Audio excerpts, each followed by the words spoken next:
Hey guys, Ramsey here. Welcome to another video. Today we have a This Is Not a Top 10, and we are following up. We're doubling down on our Narrowly video from earlier, about a week or so ago. You cannot do a Narrowly video only and not follow it up with an Orange Blossom video because they are both basically two parts of the same tree, if you will. So there's actually three big fragrance ingredients that comes from the bitter orange tree. One is Narrowly, the other is Orange Blossom, and the final ingredient, which is so pivotal, is Petit Grand. So we're going to focus right now on the note of Orange Blossom, and if you watched my Narrowly This Is Not a Top 10 video, you can check that out. There's a This Is Not a Top 10 ranked playlist where you can kind of watch them all if you like listening to almost like podcast style length videos. And so these are usually pretty long, so I hope you got your seatbelt on. But when we talked about Narrowly, we talked about how it usually has a little bit of that sort of fresh green aspect. Narrowly is much greener than Orange Blossom. Orange Blossom brings in more of the indolic side of the flower, more of the white flower part, and almost this like lathered soap feeling. So imagine like scrubbing your hands together and getting that lather from a bar of soap. There's a little bit of that feeling underneath, and sometimes it can turn slightly leathery into the dry down as well. Orange Blossom can sometimes turn slightly leathery, which we'll talk about with the number one spot. That is exactly what happens to my nose. And so Orange Blossom Absolutes are sort of extracted using solvents, and Neroli is extracted using steam distillation, from my understanding. So different extraction methods, different ingredients, and so that's what this channel is all about, getting into the details, doing the type of videos that no one else is going to do. No one's going to take the time to pull out 80, how many fragrances here? 71 fragrances, top 71, and rank them and do a video, and these are my loves. These are not paid for by the brands. A lot of Fragcom nowadays, I think, kind of tricks people into thinking you're watching a review and you're really watching an advertisement, and I think a lot of the people that do them are not even very good actors. They're so full of shit. You know, if you go watch my Jaseda Titanium review and then go watch some of the other people who reviewed Jaseda Titanium, and they're like, I smell fine iris in the, I'm like, bull fucking shit, you don't smell any damn iris. So it's you know, that's just where we are in Fragcom, unfortunately. I am wearing my Stars jersey today because it is game 7. It happens in a few hours here against the Golden Knights. The Golden Knights have had our number, so hopefully the Stars can kind of pull through and make it to the next round. But game 7 is always kind of make or break. One bounce of the puck. So I'm excited. It'll be a good Sunday. So let's celebrate perfume. So I can't do my scent of the day because it's actually in the video. It's in the ranking video. But if you watched my Sherwood live stream yesterday, you will have an idea of exactly what it is, but we'll get to it when we do. We have to do some honorary mentions. It's impossible. When you have a collection my size, you know, the rules to this game are basically, excuse me, I'm showing the full bottles or brand sponsored Discovery atomizers and the list only. Or if they're not full bottles, they are samples that I've done a review on. So you can actually go watch my thoughts on the channel. You can find my review and kind of see at least an early impression video. Let's put it that way, at least an early impression video. And so some of the ones that have not been giving their own reviews, which I have samples of, which you'll probably be hearing about over the next year or two, depending on how everything falls. But Amouage Dia 40, the Exceptional X-Ray, which came out at the end of 2023. Someone told me a very funny story about Bertrand Duchaufour creating Jubilation 40. He said he had to re-smell the vintage version of Jubilation because he basically forgot what it smelled like, and then he had to recreate Jubilation 40 off of that. I don't know if that's true or not, but if it is, that's absolutely hilarious. But Dia 40 is the Exceptional X-Ray version of Dia, which I did talk about, I believe, on an Amouage live stream, so you can check that out. There was like a women's focused Amouage live stream of the women's versions, which I haven't smelled. Dia came up in there, but there will be a comparison video at some point between Dia 40 and just the original Dia Eau de Parfum. And I think I also even have the extract version, the original extract, so we can do like a triple comparison. Figment Woman and Interlude Women both had Orange Blossom, and if we go to the brand Astrophil and Stella, there's a fragrance called Mellow Yellow. And that's a brand I was not very impressed with. You can go watch my Petty Shetty review from the house. I was very disappointed by Astrophil and Stella, but I only gave it one chance because I was so disappointed. So pretty soon, one day, I will give it another shot. There's a little house called Broken Anatomy Perfumes, which someone sent me a discovery set. This is what it looks like. Very interesting. Almost in like this putty-like clay. And So Anatomy Perfumes, or Broken Anatomy Perfumes, has 3 fragrances in the line. And see if I don't break them. Well, I better do this because it looks like maybe they're evaporating, or maybe there just wasn't very much in here to begin with. But the one that has the orange blossom in here is called Chasing Memories.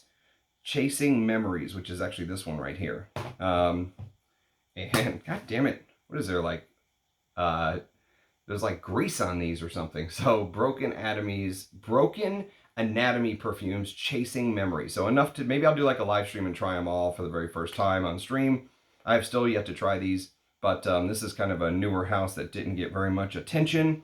And then we've got from the house of Coty, there was a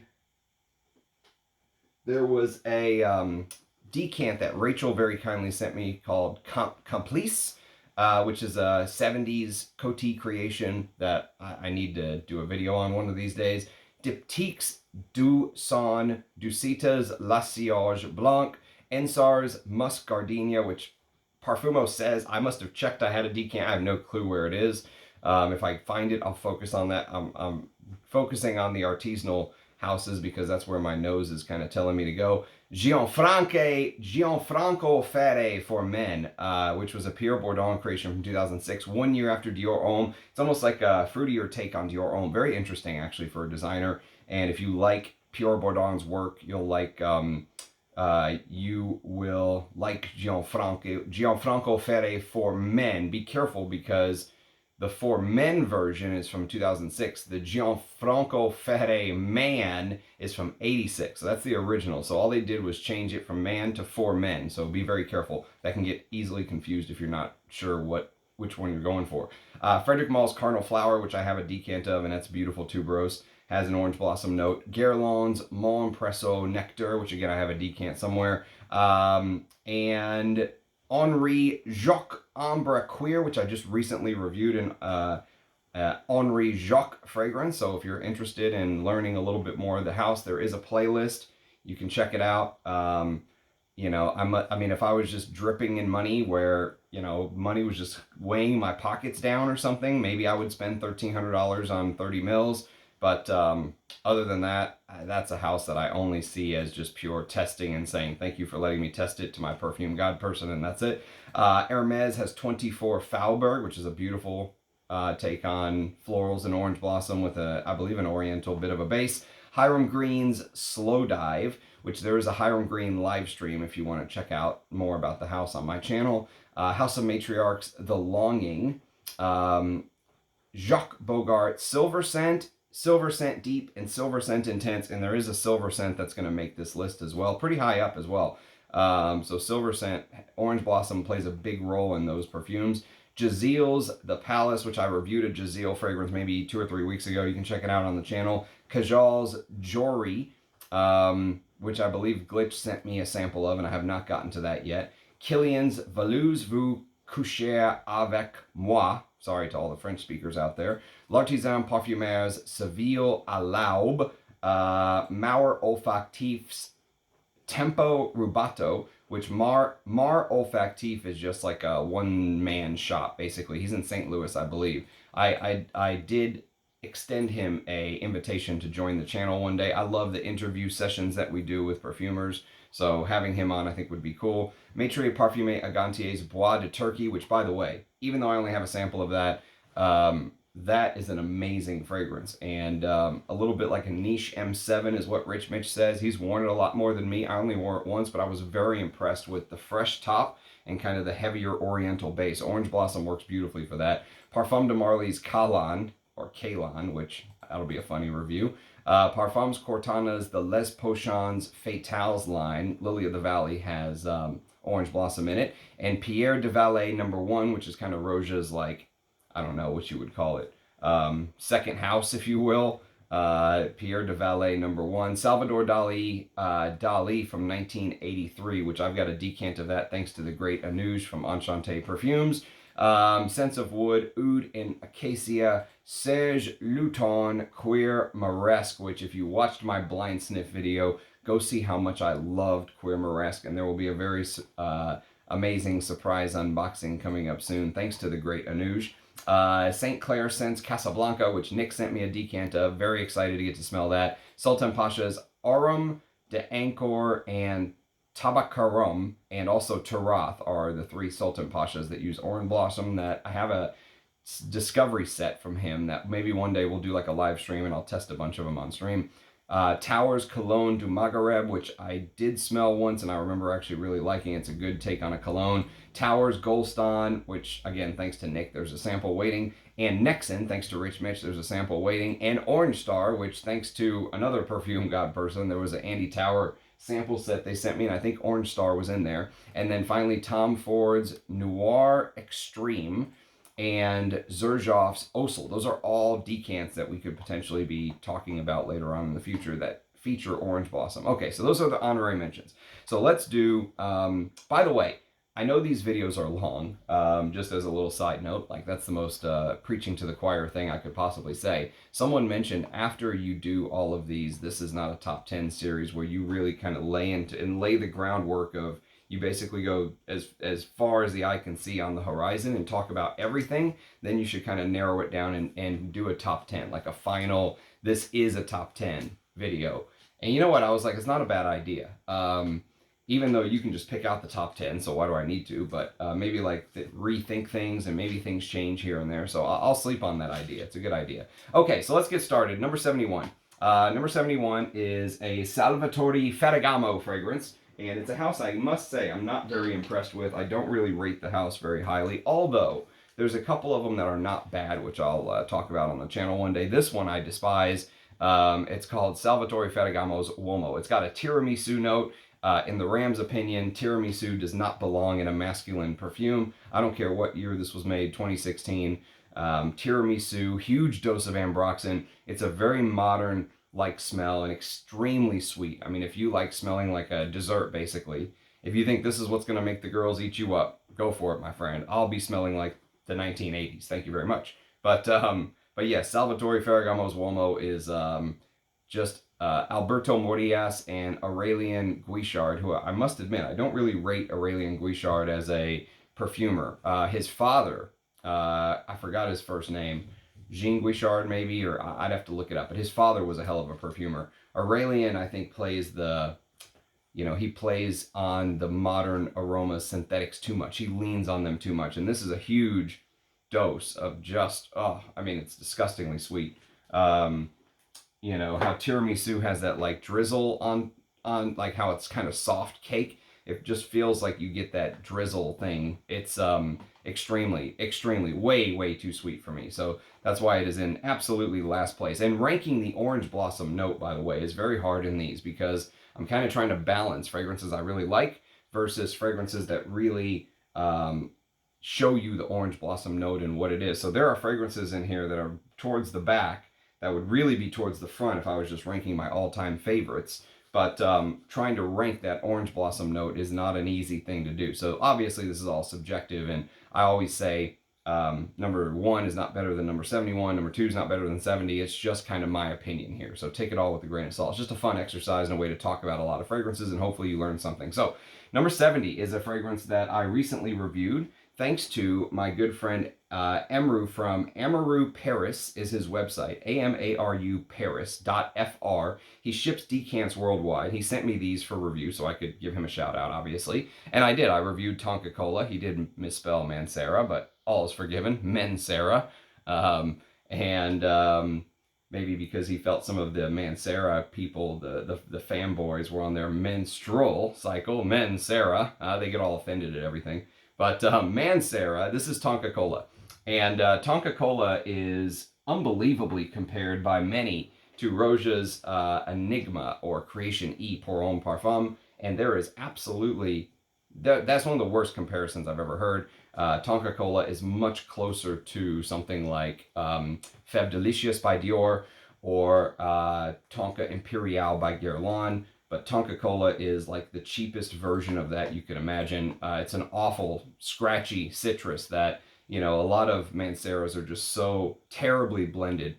And Rich Mitch said he doesn't think that Pierre Montal or whatever his name is today, can't blend. He says the guy cannot blend. And you know what? He's right. I really think that it is, a lot of these Manceras are just terrible. Now, they do go forever in their beast mode. So if your whole thing is projection, you don't really care what you're smelling like, Mancera very well could be your house. But I was not impressed. And that cola note didn't even jump out to me very much. There is an orange blossom note, they say, in the heart. But again, go watch my review if you want to have a chuckle. But it is definitely not for me. I'll wear my Roja any day of the week. Okay, so that's Tonka Cola at number 70. Number 69 is a Jacques Bogart. And there's one Jacques Bogart towards the end right here we're going to talk about. And then there's one very close to the top. So this one's called One Man Show Oud Edition. Now, I really don't like this flanker. In fact, if you were going to make me wear a flanker of One Man Show, it would be One Man Show Oud Edition instead of One Man Show Gold Edition. But One Man Show Gold Edition is sort of, the way I would describe it is, imagine you took like a vintage fragrance sort of DNA, and then you tried your best to just inject or implant these modern Ambroxan, ISO-E super type notes on top of it. So you tried to give it the Sauvage-like feel, but with vintage ingredients. And it just doesn't work to me. I mean, if you're going to be a vintage fragrance, be a vintage fragrance. If you're going to be a modern fragrance, be a modern fragrance. And this one tries to kind of walk that line, and it just fails miserably at both. I also don't like how loud it is, unbelievably loud, and just really spicy, sweet. It's got apple and orange blossom in the top, but it just gets overtaken by that. They say ambergris, I say this ambroxan thing in the base, and it just doesn't work with the vintage feel of spices and lavender and all that stuff. So Gold Edition is a rare miss from the house of Jacques Bogart for me. Okay, next on the list we have number 68, and since this is the weekend and I've got some time on my hands, I decided to actually go the extra mile for you guys and pull out the damn decants that I did the reviews off of. It was not easy to find these damn things, so I hope you appreciate all the extra effort. So this one's called Roja Parfums, a Midsummer Dream at number 68. There it is right there. And, you know, here we had a $12 fragrance or $18 fragrance in One Man Show Gold Edition. Now we have a $300 fragrance, and it's still close to the bottom. I really, really did not like a Midsummer Dream. It was just so unbelievably boring. I remember smelling a lot of just generic white musks. And you can go check out my review. There's a review on the channel. I think this is when Roja started to try to make these fragrances that were geared more towards the, you know, they weren't as expensive in his line, okay? And I think it really did show. I don't think the quality was here like some of the other Rojas I had smelled. Had this weird aldehydic citrusy opening with orange blossom and a big floral heart, cyclamen, geranium, magnolia, and May rose. And even though there were things like cacao and iris and carrot seeds and rhubarb and all this stuff, it just dried down to kind of like a boring musk smell to me. This boring white musk. Maybe they overdosed the white musk in the base, but to my nose, I was not impressed at all. One of my least favorite Rojas is a Midsummer Dream at number 68. Number 67 is a discontinued Gucci from 2015. It's sad to think fragrances from 2015 are already discontinued, but hell, there's fragrances from a year or two ago that are already discontinued. They put them out, and if they don't sell, they're gone. But this one's called Gucci Intense Oud. And so this is Gucci obviously getting on the oud train. And I actually like this. It's not that I don't like it, because it's a Western oud with a big sort of raspberry saffron. You know, imagine that raspberry, heavy Middle Eastern style notes that Tuscan leather kind of popularized, if you will, but with a bigger oud note. It gets compared to fragrances like Black Afghano and Toroni, and you know, those are done by the same perfumer, Gualtieri, and he loves using these sort of intense amber woody type notes, but he does it very well. He does it better than this, but this is still a good take on a designer oud. Like if you were somebody who is just getting into ouds and you didn't want to go straight to the artisanal houses and smell the quote unquote real oud, if you want to call it that, you know, not that this is fake, although this is probably an oud accord, if you will, would be my guess. I wouldn't think there was any real oud in here, but if the brand says there is, go with whatever the brand says. But this is probably a Western oud accord made out of you know, black oud or whatever they call it, or limonol, whatever they call those ingredients, and creating an accord. But I don't mind wearing these. Sometimes I really crave these Western oud fragrances. You can just spray away, and you know, it's you're a little bit less ubiquitous when you walk around outside. You blend in a little better with everyone else wearing their big amberwood crap that they're wearing from wherever they're buying them from.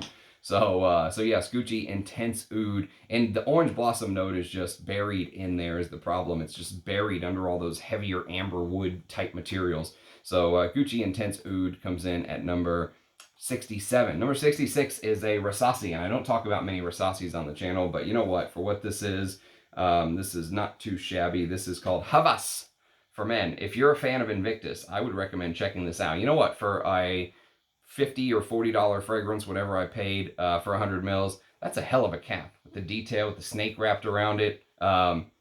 This thing, like if you're into compliments, this is probably what I would tell you to wear. This is like a compliment monster. It's got that fresh fruity thing going on that Invictus has. Pears, apples, pineapples, cinnamon, lemon, bergamot, melon, orange blossom, plum, violet, cardamom, musk, ambergris, amber woods, cedarwood, patchouli, and sandalwood. And it just, for the heat, it is, I mean, if you're into these type of fragrances, if this is your thing, you're probably not watching my channel if this is your thing, but if this is your thing, this is a it's a good take. Like for a lot of these fragrances that try to do the clone thing, and I don't talk about many clones on the channel, and I don't think this is a direct clone. Obviously, it's heavily inspired by Invictus. The real hardcore, I heard someone once tell me, no, it's not Invictus, it's Invictus Aqua. And I was like, okay, whatever. It's Invictus Aqua, but which one? Invictus Aqua from 2016 or 2018? Huh? So anyways, it's just, yeah, that's kind of out of my wheelhouse, but yes, if you're into the compliment monsters, check out Hawas for him by Rasasi from 2015 at number 66. Number 65 is a Harvest Mouse. Well, it's not a Harvest Mouse fragrance by Zoologist. It's a Zoologist fragrance called Harvest Mouse. And you can see that little mouse there. Looks like he's ready for a hard day's work. A lot of things Americans know nothing about nowadays. But yes, look at that guy. He is, and I'm digging the hat and the bow tie and the vest. I mean, I would totally rock that. So, but yes, Harvest Mouse was an interesting fragrance because they talk about, you can see in the background kind of the wheat, and they do this beer thing that kind of hints at wheat, you know, and there's this sort of cozy feeling. They talk about when the sun sinks beneath the horizon, the coo of the owl breaks, the mice dash trembling back to their nest. There is something almost cozy, like being at home. You know, the mouse cuddled up in the nest with, there's this Roman chamomile herbal thing. Sometimes if you take chamomile too far, I think it can almost be kind of one of those things where it's so almost clean smelling that it turns dirty. Doesn't happen here. The orange blossom in the top plays a respectable role, but there's this beer CO2 extraction in here, which I can't say there's many fragrances that have a beer note, but for some reason, maybe it was the style of the rose and the hay and the apopanax and the Peru balsam and all of that stuff blended together, but there was something in here that just reminded me of oud, of like an oud note. Even though there was no oud note, I kept getting this oud-like accord in Harvest Mouse, and I was thinking, you know, why would I pay whatever Zoologist is asking here for their Harvest Mouse when I've got all these quote-unquote Western oud fragrances that I could wear. So that's part of the issue with it, but I enjoyed it. I thought it was a good scent. Luca Maffei is the perfumer. I think he's a up-and-coming Italian perfumer, if I'm not mistaken. Okay, so 65 is Harvest Mouse by Zoologist. 64 is from the house of L'Artisan Parfumeur, and the long-awaited bottle that finally, after years, came from Rich Mitch's house to the Ram Den. This is called Noir Exquis. And Noir Exquis is a sweet fragrance, but it's a guilty pleasure for me. It came out in 2015. It's kind of like a woody take on a gourmand, but you know what? It was done by Bertrand Duchaufour. And so even though there is some sweetness, they say there's marron glaze in here, which imagine glaze in coffee. And the glaze is the sweetness, the coffee is that bitterness, but along with like this maple syrup New York style breakfast thing going on. There's like a nutty walnut in here, and the walnut accord in here is actually really beautiful. It's realistic. Sometimes I'll buy already cracked and peeled walnuts from Costco, and they just come in this giant bag, you know. And the first time you open up, you get this hit of walnut, and this is so realistic here. And this candied orange with Macassar woods and orange blossom in the heart, Indian sandalwood, vanilla heliotrope, and tonka bean. And so this is a little bit of a guilty pleasure for me, but even though it has all of that, it's a Bertrand Duchefort, so you get this wisp of incense just kind of creeping through, maybe even a little hit of Divana, because I know Bertrand Duchefort loves the Divana note. It's a very interesting take on a gourmand. Like, if you were going to force me to wear a gourmand, this very well may be on the docket. So yes, Noir Exquis by L'Artisan Parfumeur from 2015 at number 64. Number 63 is a fragrance from the house of Marlou. It's a house I don't really know too well, but I basically bought this because it is like a modern, updated take on something like Musk Kublai Khan by Serge Lutens. Okay, so this is called Carnicure. It was originally called L'Animal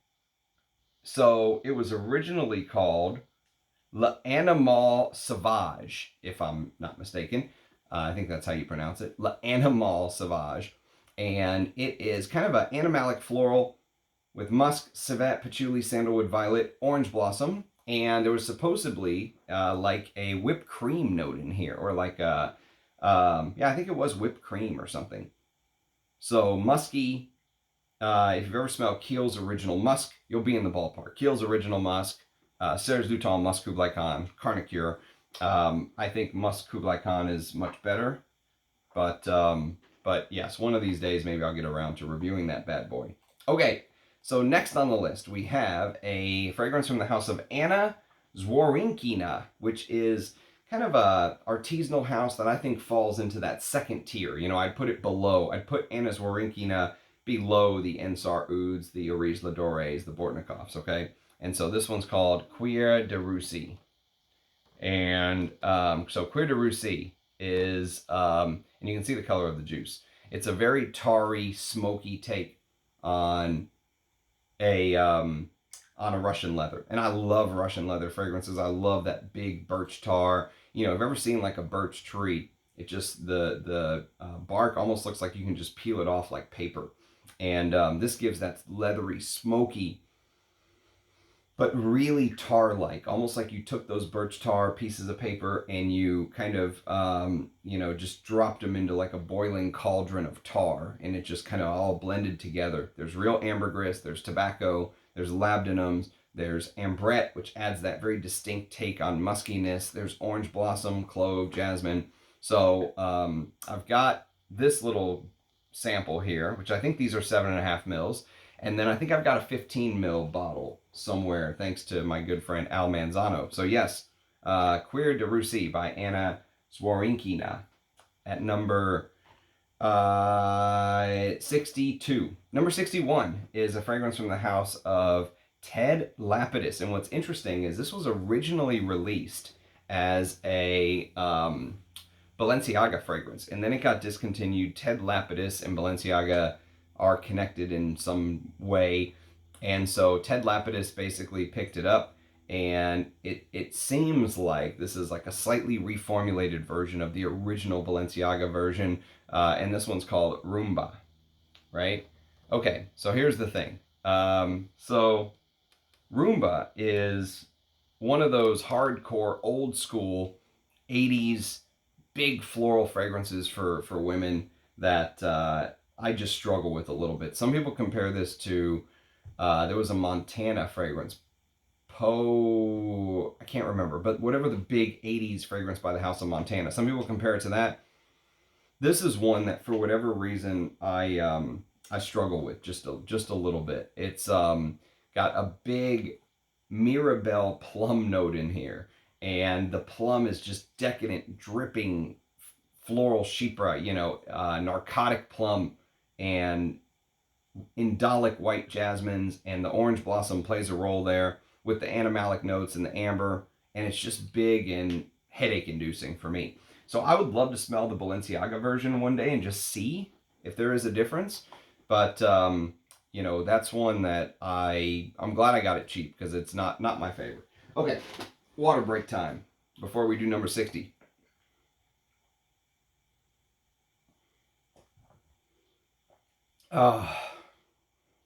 Okay, number 60 is a Prin fragrance, which I could not find the sample of for you guys, unfortunately, but it is probably one of my favorite Prin fragrances of all time.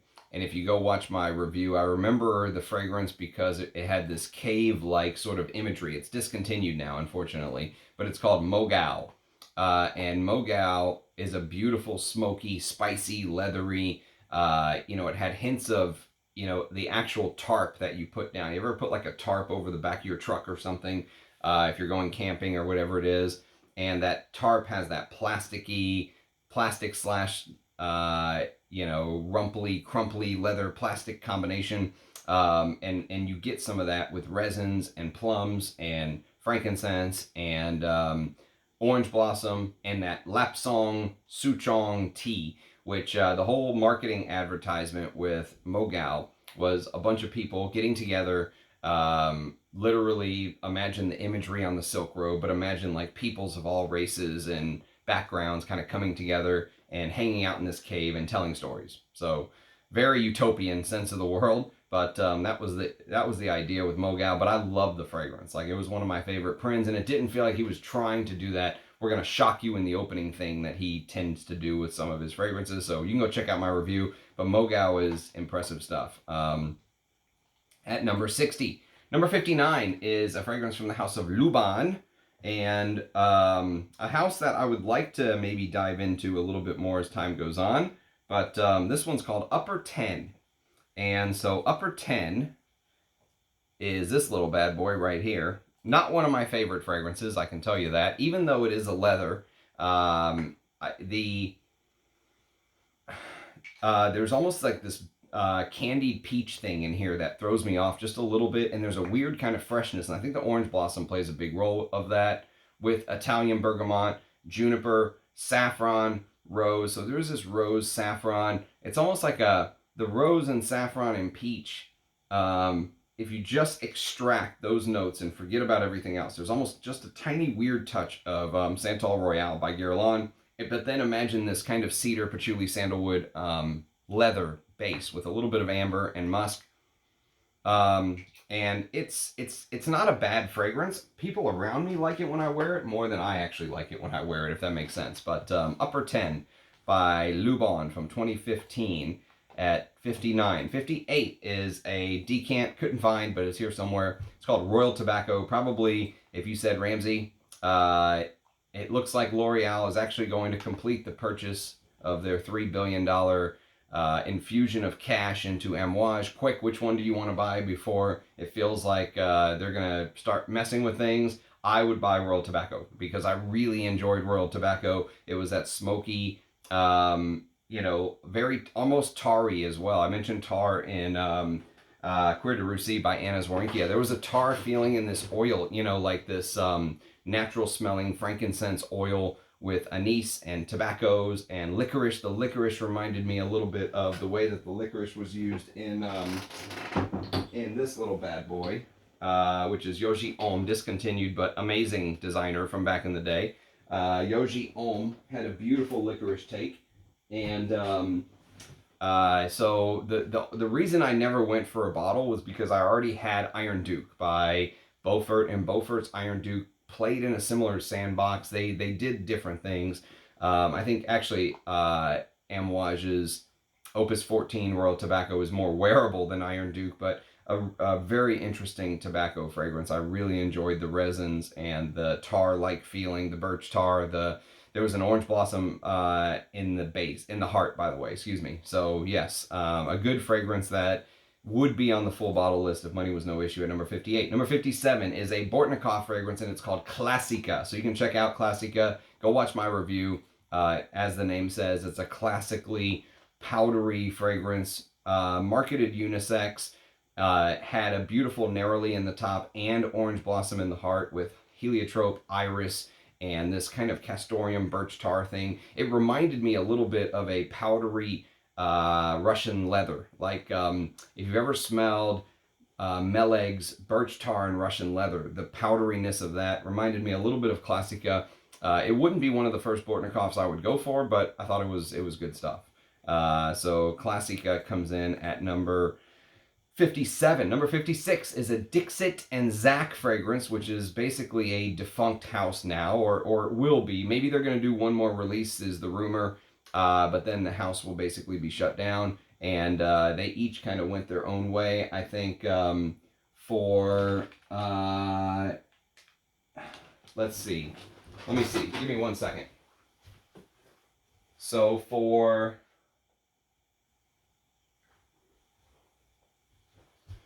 Dixit's part, one half of Dixit and Zach, he created Perito Moreno fragrances. This is one example. I'm going to do a live stream on these. I should have done one a while ago, but I've been a little lazy. So this is one. It's called Meditation Mist. I really like this. It's like an artisanal version of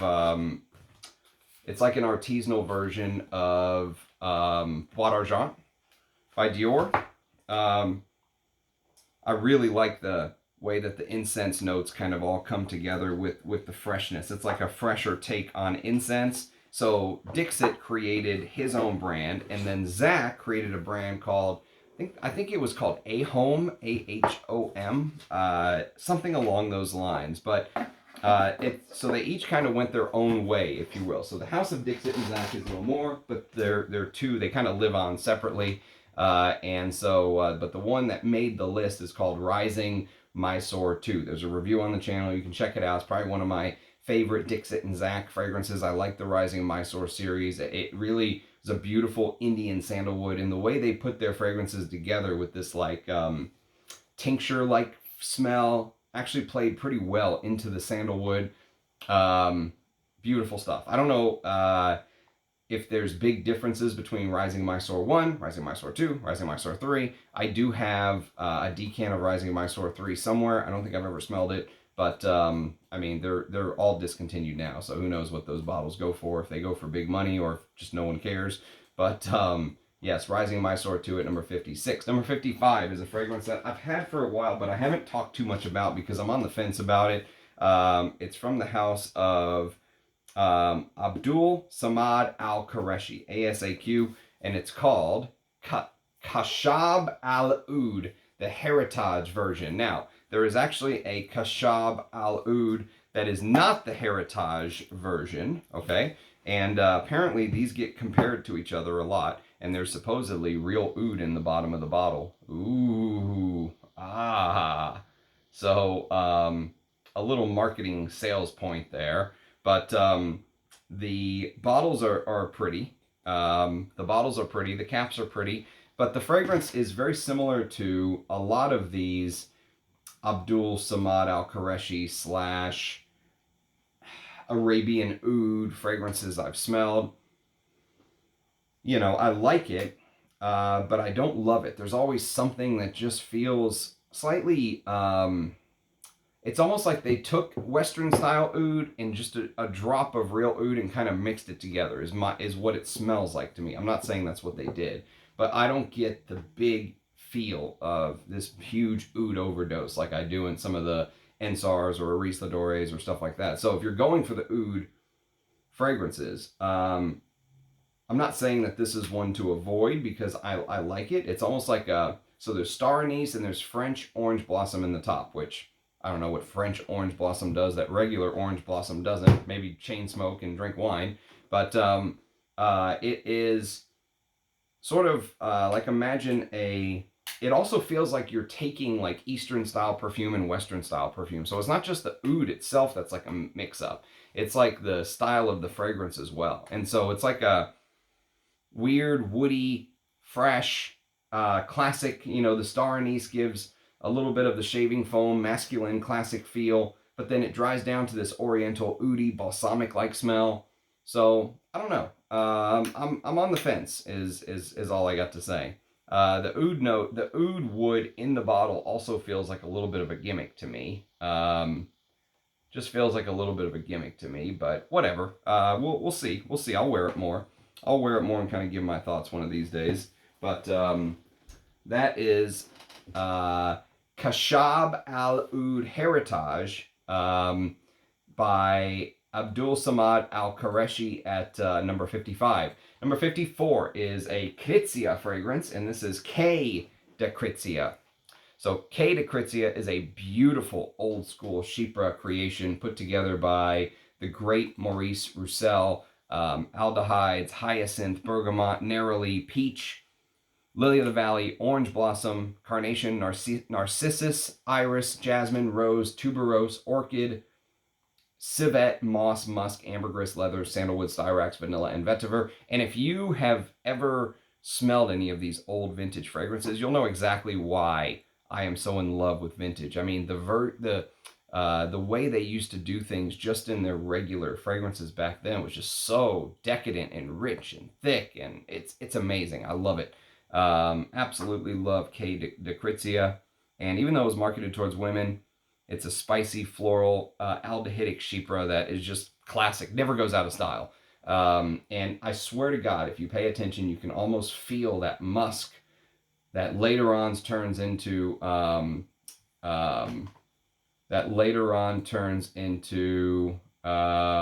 Frederic Mall's Musk Ravageur, that Maurice Roussel so popularly made. So yeah, it's interesting. It's a very interesting experiment, and these are discontinued, but I have both the Eau de Toilette and the Eau de Parfum, and they're both amazing. Full bottle worthy for sure, absolutely.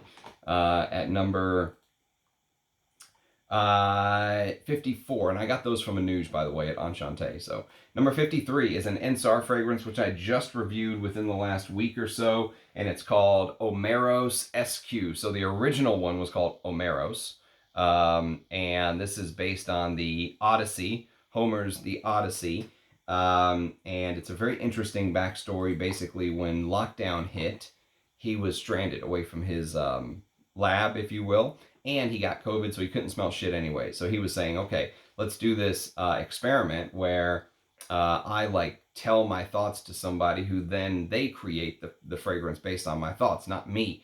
So it was like this forced collaboration, if you will, because of COVID. There's a beautiful blue cypress, hinoki cypress, civet, neroli type feel in the top, and then you get the orange blossom in the heart, along with elderflower, Mysore sandalwood, osmanthus, and then you get the three types of oud in the base, real Tibetan and Tonkan musk. I think it's like a blend of EO number 1 and EO number 2 come together. And if you've ever heard me talk about Ensar and that Ensar sparkle with the ambergris, you know, it's here.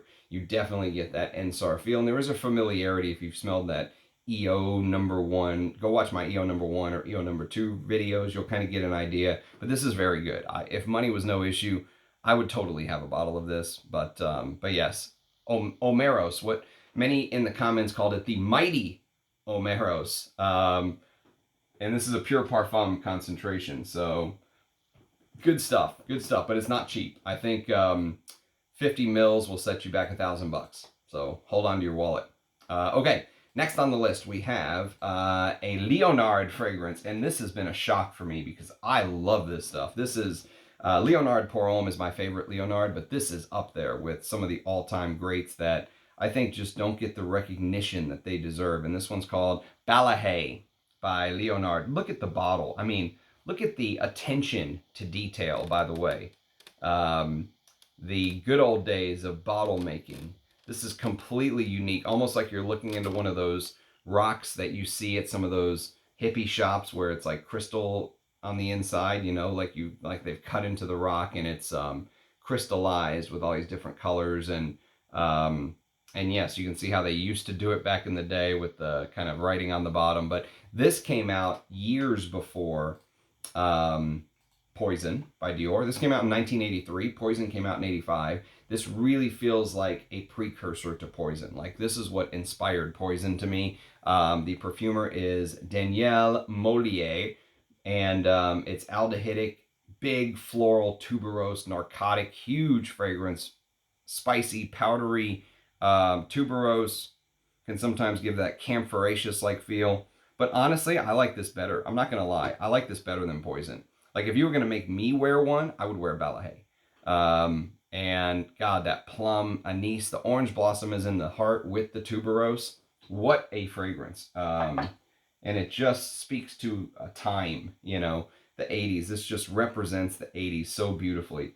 I love it. And it doesn't get the recognition it deserves because it's long been discontinued. But that is the Eau de Toilette that I have. They also have a Pure Parfum, which I can only imagine what that smells like. That EDT is so strong and deep and rich. I can't imagine the pure perfume. So, yes. Balahé by Leonard. Amazing stuff at number 52. Number 51 is maybe the cheapest fragrance in my collection, but by cost, not by smell. It is Denim's, the original Denim from 1975.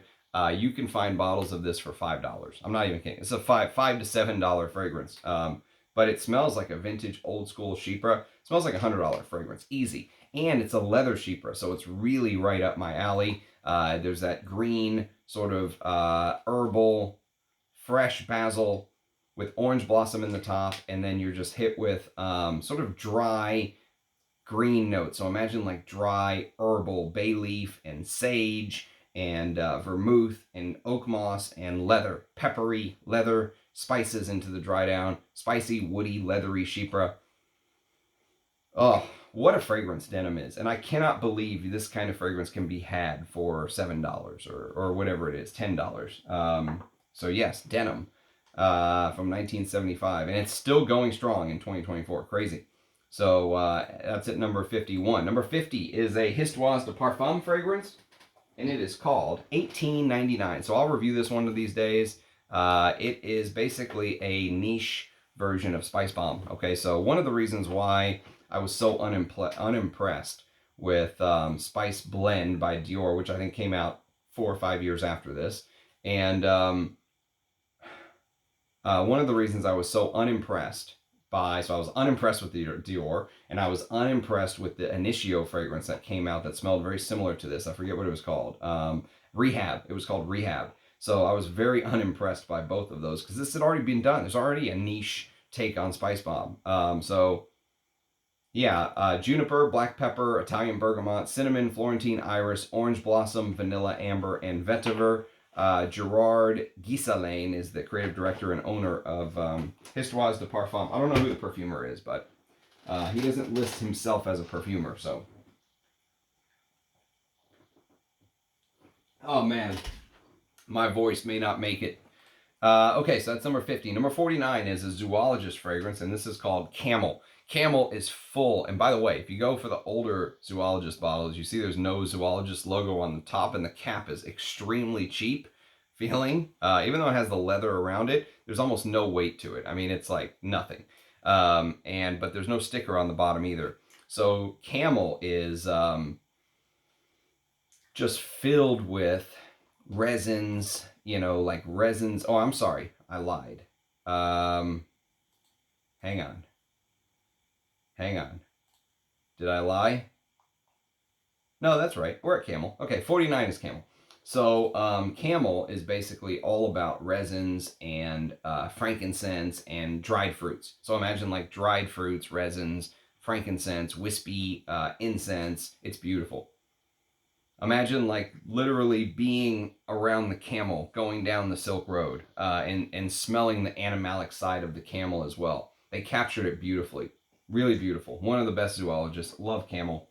So Camel comes in at number 49. Number 48 is a Roja fragrance and a discontinued Roja fragrance, but I do have a review on the channel. This is called Eau the Exclusive Parfum. So if you watched my review of this little bad boy right there, that is H, the Exclusive Parfum.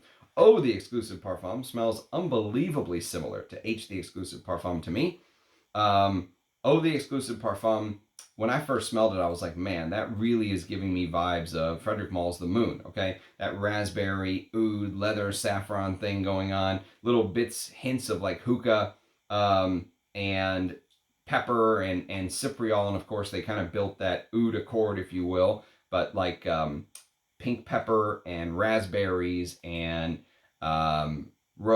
May rose, and the orange blossom is right there in the heart, so it's along with the jasmine from Grasse, geranium, violet, and spicy, woody, Middle Eastern style fragrance. So even though this is the exclusive parfum, this easily could have been put into, you know, one of the Middle Eastern lines. The United Arab Emirates, Kuwait, Saudi Arabia, Kingdom of Saudi Arabia, Qatar, all that good stuff. This easily could have fallen right into that line.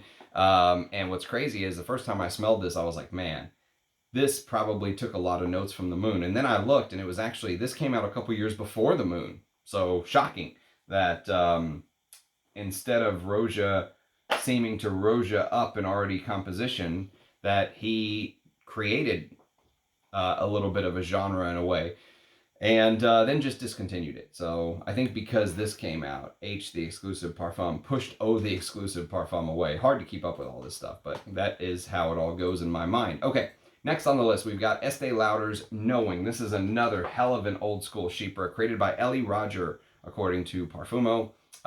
Knowing is fantastic stuff. Even though this was marketed towards women, men can easily wear this. It's a beautiful floral chypre. The tuberose, pittosporum, jasmine, and orange blossom round out the floral heart. Oh, and mimosa, powdery mimosa with that rich, thick plum that was so popular in the 80s.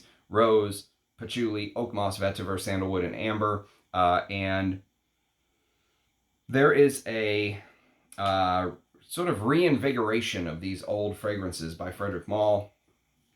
Frederic Malle worked with Estee Lauder to create these new line. I forget what they're called, but I have the sample set. Here, I'll show you. I have the sample set. And it's right here. Thanks to one of my perfume godwomen. She sent this along. The Estee Lauder Legacy Collection. So one day we're going to do a comparison video of like the vintage versus like the new version. And I've got the vintage Azure. I've got the vintage Private Collection, which is coming up later in this video. So yes, this will be a hell of a live stream one of these days. So a lot of content to come on Channel Ram. Let's put it that way. So that is Knowing by Estee Lauder at number 47. Number 46 is an Amouage, and it is called Opus 3. Now, Opus 3 is probably my favorite from the early Opus collection. Like when you go 1, 2, 3, and 4, Opus 3 is so unbelievable. It's like you're smelling a vintage Guerlain done by Amouage. And you have to remember, this is Karine Vinchon-Spenner, at the time, one of the fastest rising up-and-coming stars, in my opinion, working with Christopher Chong. Go watch my review of Opus 3. I absolutely love Opus 3, and I would have a bottle of that if money is no issue. Okay, number 45, we've got Chanel's Coco. This is the Eau de Toilette. The Eau de Parfum is equally beautiful, and I think there's a pure parfum, but Coco kind of is the 80s to me. Coco is 1984 release. Coriander, dry coriander with that frangipani, which offers that little bit of tropical floral feel with that beautiful mandarin orange and angelica, ylang ylang. The orange blossom is in the heart. Cinnamon, iris, jasmine, rose, benzoin, frankincense, honey. That honeyed oriental style dry down. It's like a spicy oriental. Marketed towards women, easily worn by men. There's just enough civet to make it interesting. And I love this stuff. Like if you love 80s fragrances, like when I pulled out that Balahae, if you were like, ooh, that's your style, you have to smell Coco if you have not. It is a Jacques Polge masterpiece. And if you've ever smelled Ungaro's Diva, which there is a review on my channel about Ungaro's Diva, you can check that out. Ungaro's Diva was like a year or so before Coco and really felt like a rough draft of Coco. So a lot of good content for the newcomers to my videos. If you're new to the channel, we're working our way to the 1,000 video mark. So I would urge you to go through my old either playlist or just go through my old videos and just see all the videos I've done and click on some of them and check them out. There's some amazing content back then to watch. Okay, number 44, we have a Sherwood fragrance. And this one's called Ambrosia. So again, if we were ranking these based on my favorites, this would be very close to the top, but we're trying to rank that orange blossom note, which is not easy to do. And so Ambrosia is my favorite Sherwood fragrance. Oh my God. The oud mixed with the ambergris in here is absolutely out of this world. And it is Amalfi lemon, Bulgarian lavender, castoreum. So you instantly get that castoreum and birch tar and ambergris and French iris and East Indian oud. And then the orange blossom, it's orange blossom absolute. It's in the heart, along with sandalwood, Assam oud, damask rose, more castoreum absolute, tobacco, styrax, Spanish labdanum. Huge fan. Probably my favorite Sherwood, although I must say I did like a Sherwood week a week or two ago, a couple weeks ago, and Paradise absolutely stole the show for me. That heavy oud coffee thing was amazing, and I also there were a couple of them that I really liked, but you can go watch my Sherwood week reviews. If you just go back through my old reviews, you'll find them. But Ambrosia comes in at number 44. Unfortunately, only 50 bottles for the whole world, but that stuff is fire. 43 is a Calvin Klein fragrance called Obsession for Women, which there is also a full review on the channel if you want to check this out. Obsession for Women is, again, one of the pivotal 80s fragrances. Came out 1 year after Chanel's Coco. It's still being made by Coty, but nothing like the vintage. I think it's kind of one of those fragrances that doesn't have the depth and the claws, the scratchiness of the vintage. Not scratchiness as in bad, like when I describe scratchiness in Mancera, but like the scratchiness, like literally having claws in the base, like the civet. Like the civet cat literally scratching you. And it's this exotic, spicy oriental with peach and orange blossom. And it dries down to extremely powdery, ambery, little bit of frankincense, a little bit of that incense with civet, oak moss, vetiver, and musk. Go watch my full review on Obsession for Women if you are interested.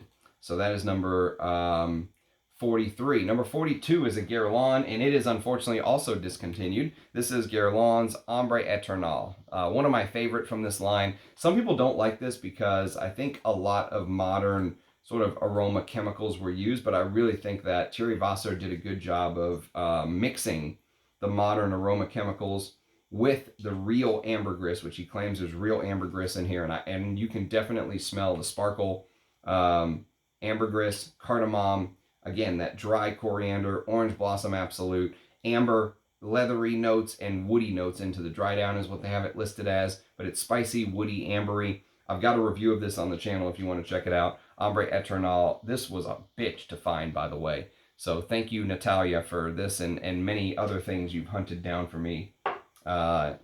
One of my perfume god people from Poland. Thank you. So Ombre Eternal comes in at number 42. Number 41 is a review from a decant that I could not find. It's called Imitation Woman. You can check out the review. Definitely full bottle worthy. I love the way Imitation Woman kind of did the orange blossom, jasmine, rose, ylang floral top, but it mixed with heavier licorice and frankincense and patchouli, but it stayed kind of weird with that aldehydic floral.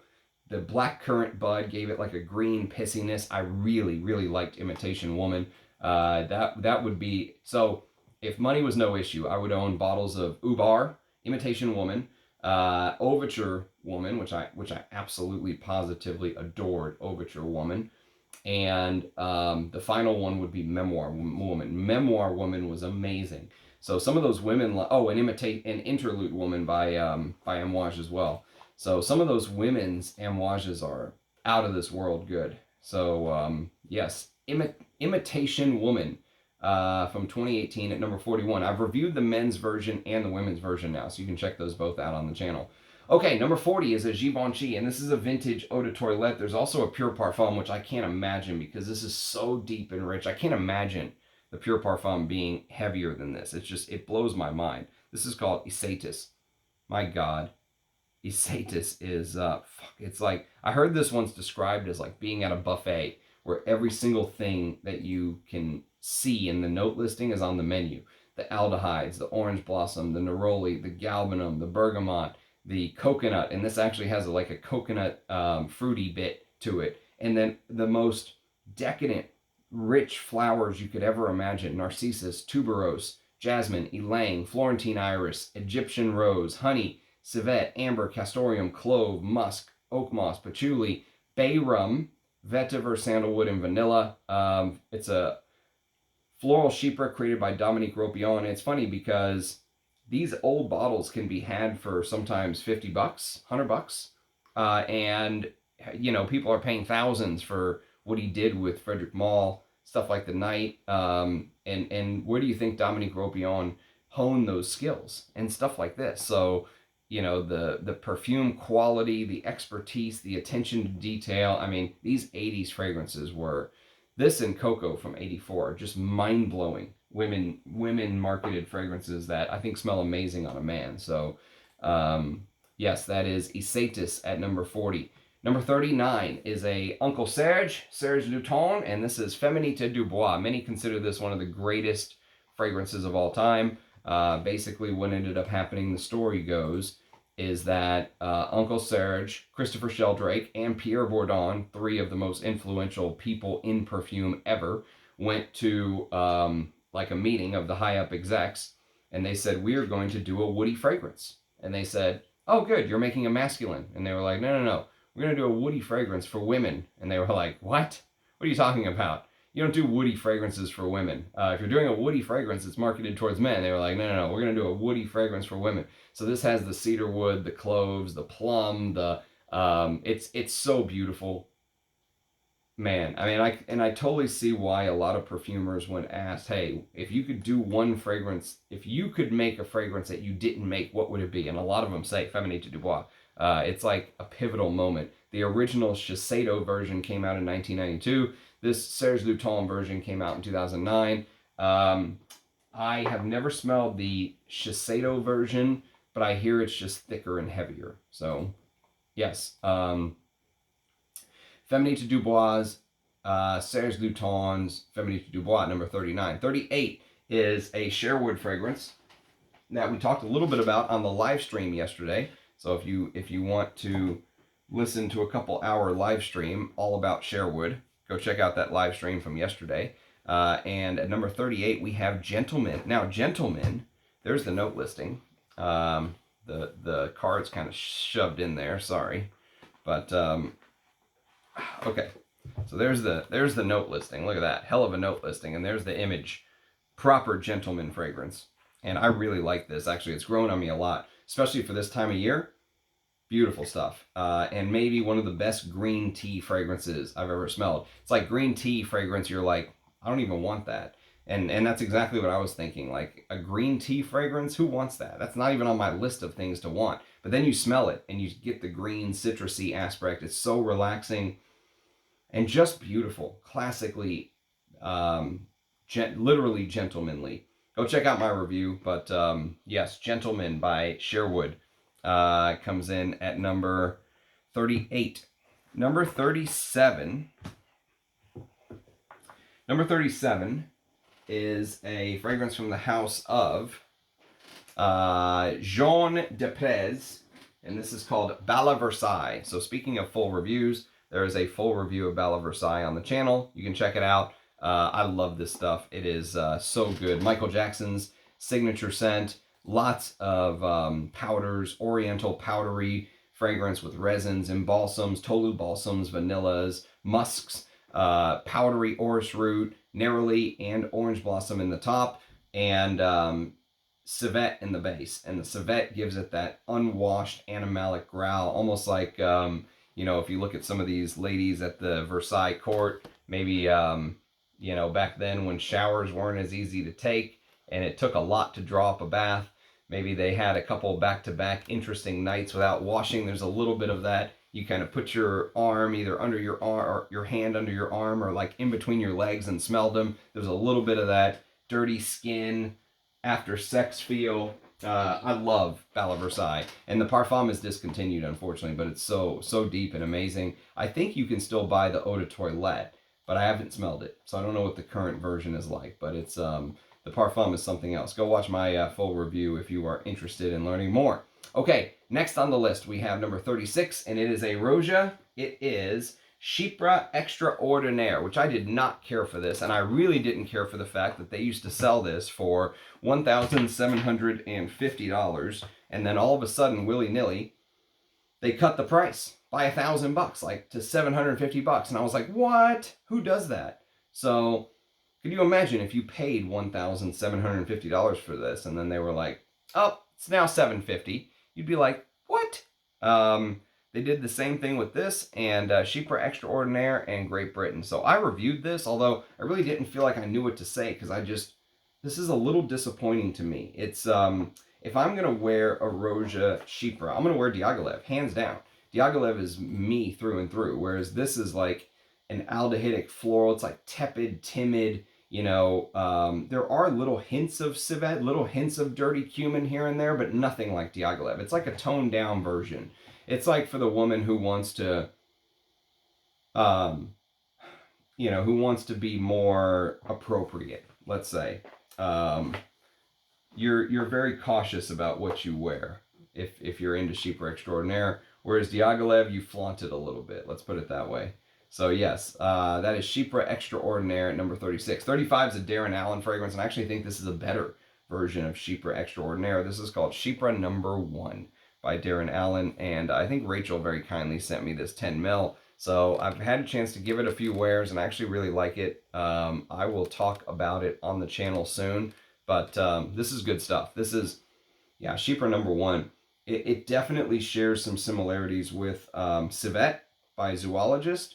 If you smelled civet, it's like a old school Chypre. The name's a little misleading. Yes, there's a touch of civet in there, but it feels like you're getting more like coffees and stuff like that. This is Orange Blossom Absolute in the top with Amalfi Lemon, old school Carnation, spices, ylang, civet, deer musk. I don't know the quality of the deer musk here, whether it's real or synthetic, but the ambergris, I believe, is real. You get real white ambergris. The orris butter makes it seem so kind of creamy, and the sandalwood in here and orris butter play together beautifully with the resins, the labdanum. It's just an amazing Chypre. Mossy, old school style, I love it. I think it's better than Chypre Extraordinaire. So that's why it's one step ahead at number 35. Number 34 is back to Roja, though. Roja does take one step higher over Darren Allen with Fortnum and Mason the Perfume, FM the Perfume. I think one of the most heavily underrated Rojas. Very few people talk about this because it's a store exclusive. A lot of the store exclusives get overlooked, like Harrod's Pour Homme, which I reviewed, Goodman's, which I reviewed, which I think is now discontinued. This one I think you can still buy, and this is a very interesting Chypre because it uses things like, for example, citron fruit, which is a very rindy sort of, citron fruit's kind of like a bitter, I don't think there's very much like actual fruit in it. I think it's like a lot of rind, outer shell, if you will, with peach and May rose, and it almost feels like there's a little hint of like an oriental, fruity, floral, Chypre meets oriental style, but maybe that oriental style has just a hair of that Middle Eastern touch that he was kind of going for with the saffron and all this other stuff, the Amiris wood, and it's just beautiful. A little bit of frankincense into the dry down. It really is one of the most overlooked Rojas. And if you said, Ramsey, you get a full Roja bottle that you don't already own, it may be this or Goodnight Kiss or something like that, but it's really, really good stuff. FM the Perfume is fantastic.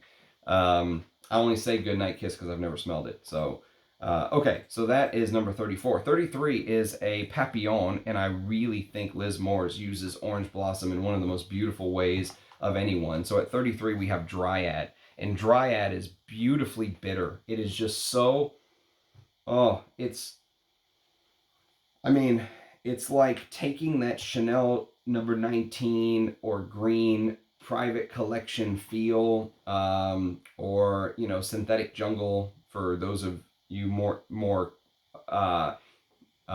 familiar with the Frederick Malle version of that green Chypre, and just making it unbelievably bitter and slightly animalic.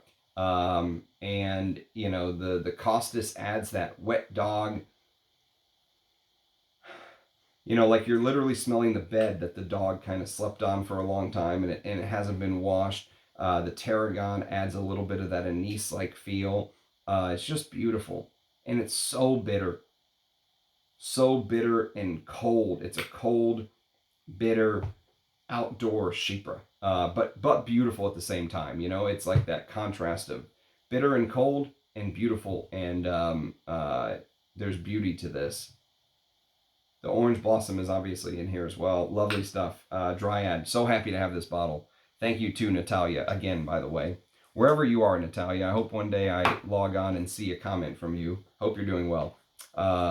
Okay, next on the list we have number 32, and this is Aromatics Elixir by Clinique. So Clinique Aromatics Elixir is like an all-time great fragrance created by the master of Chypres, Bernard Chant. You know, Bernard Chant is like what Roja wishes he was. And so this came out in 1971. I do have Aramis 900, which is like the masculine version of Aromatics Elixir from, you know, from Bernard Chant.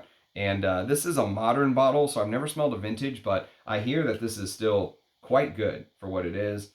Relaxing chamomile, rosewood, carnation, jasmine, orris, orange blossom, rose. The rose is pretty prominent, I'm not going to lie. Tuberose, ylang, oak moss, patchouli, frankincense, musk, vetiver, sandalwood. The original patchouli rose. Well, not the original, but one of the originals. And I really think Bernard Chant had a big influence on people like Dominique Ropion creating Portrait of a Lady. You know, I really believe these type of fragrances had a huge influence. So that is Aromatics Elixir at number 32. 31 is a Abdul Samad Al Qureshi fragrance. Again, this is Safari Extreme. I really like this kind of Middle Eastern style take on this mango opening with mandarin orange, French orange blossom. Again, the one that likes to smoke, chain smoke, and drink a bunch of wine with cedarwood, jasmine, orange blossom in the heart. So it's French orange blossom in the top, orange blossom in the heart. So you can see as we're working our way up, the orange blossom fragrances continue. But this is a heavy woody oriental is the thing.